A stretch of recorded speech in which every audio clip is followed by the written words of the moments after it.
Ir-rapport ta' Moody tkellem bl-iktar mod pożittiv dwar l-ekonomija Maltija. Rapport li ta' ir-rating ta' A3 lil pajjiżna. Il-Ministru għall-Finanzi Edward Xikluna qal li dan ma jfissirx biss li pajjiżna żamm ir-rating preċedenti. Mhux biss jibqgħu jżommulna ir-rating li kellna qabel imma jgħidu li l-outlook għal quddiem huwa healthy.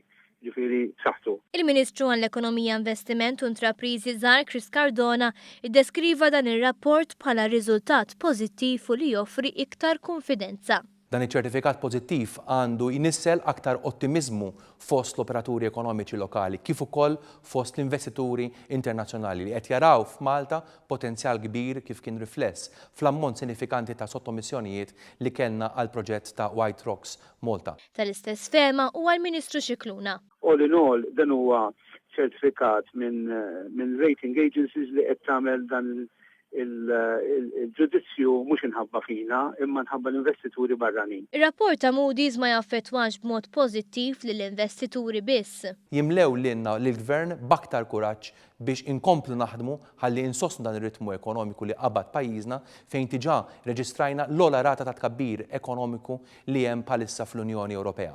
Konvinti li pajjiżna jista' jżomm dan ir-ritmu. Il-Ministru Cardona nfasizza li r-ritmu għandu jinżamm kemm bil-ħidma li diġà qed titwetta biex tinħoloq klima ekonomika li sserraħ moħħ l-investituri kif ukoll b'inizjattivi oħra.